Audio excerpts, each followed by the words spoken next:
in the next few minutes, what I'm going to try and do is summarize the 700-plus pages that are in the State of the News Media report, but hopefully advance it a little bit and tee up the conversation, which I'm really excited about, that's going to follow. And also talk a little bit about the changing news consumer, because I think that's obviously the key to what everybody on the panel is doing. So I'm going to start with sort of what's happening, but hopefully pivot into where things are going. First of all, there are a number of misconceptions about what's actually occurring in the news media culture, which is why the staff of PEJ, many of whom are here, dotted around, spend thousands of hours actually crunching through actual data to try and get a fix on what's occurring versus what people imagine is occurring. The first thing to recognize is that the problem in old media, for the most part, is more of a revenue problem than an audience problem. Look at these numbers: 26% down in revenue in 2009 for newspapers, 24% for local TV, 19% in ad revenue for magazines. Now look at the audience numbers. There are drops, but they're not nearly as severe. And in some of them, I mean, online revenue was down, but online audiences are up. So the notion that people are abandoning traditional media outlets and that audience fragmentation is at the heart of this is not really it. What it is, more simply, is that the audience is migrating online, as we'll see often to traditional outlets, but advertisers are not following them.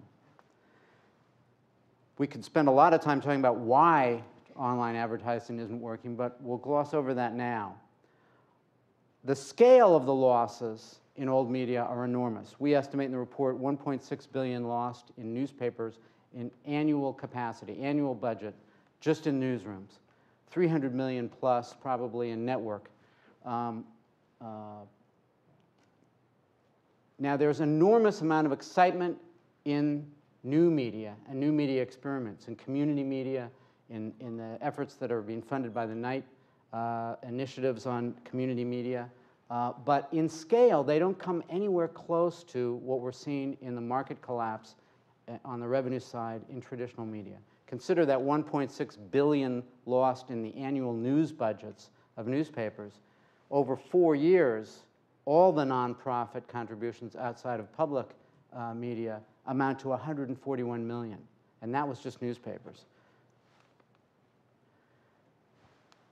Now, the other notion is that all of these revenue drops amount to a collapse in our media.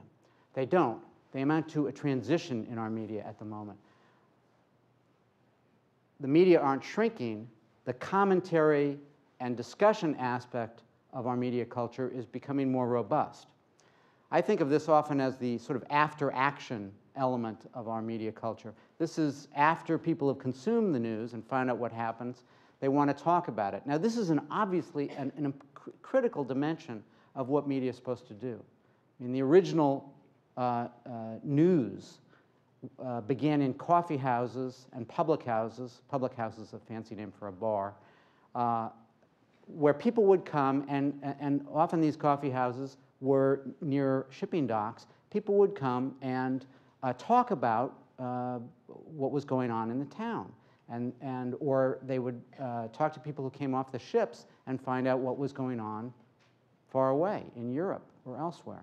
In the United States or in the colonies, they would have a little log at the end of the bar, and people would get off stages, carriages, and write down things they'd seen in other towns.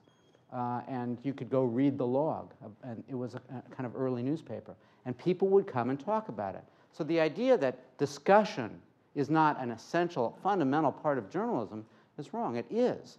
But as that discussion element of our media is growing, the repertorial dimension of our media is shrinking.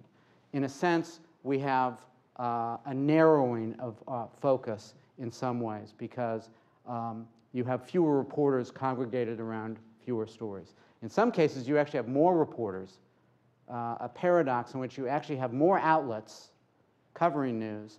Each of them is smaller, and they all cover the big story of the day. So we, in a sense, have more people congregated at the White House and fewer people at the Agriculture Department. We still have somebody at the big city metro mayor's office, but there are fewer reporters congregated at the zoning commissions of the suburban communities. At the same time, we have new news competitors coming in to fill the space, the void that they see created by the decline in traditional repertorial media.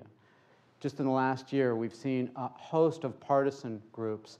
Watchdog.org is a group that's in a number of states that's funded by a libertarian anti-government group. It's very hard to find that out when you go to their websites. They're quite clear that they don't think they need to be clear about where the financing comes from. And they've hired trained journalists to do the work. But it's very hard to know what's behind that work. The Acorn story was an example of this kind of thing.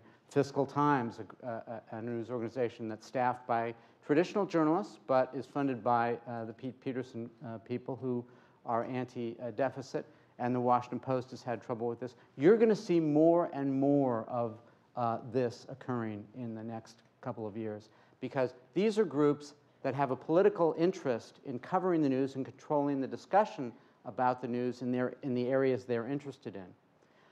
And making money at it isn't their goal. Shaping the discussion is. So those are not only going to grow, but their goal is to try and get the content that they create into the mainstream press that has a larger audience. And we're already seeing that. And the old media don't really know how to react to that. Frequently, the way this is going to work is they're going to hire journalists that the old media folks know and say, well, this is Al. You know Al. He's a trustworthy guy. It's Frank Sesno doing this work. Got nothing to worry about. Vivian. The other thing that we're seeing clearly is that the power is shifting to newsmakers. And one of the things that's making this happen is the tendency toward immediacy. Things are posted very quickly. Old media are making rapid use of new media technology. And while the new media technology offers the potential for infinite depth, it also offers the potential for instant speed. What we've seen in some of our studies is that the press release that's authored by the news-making agency, the government agency or whoever, is often adapted very briefly or very hastily and reposted by a news organization as a kind of quick story. And that moves, that's the first account and sort of establishes a baseline of what people understand about that event.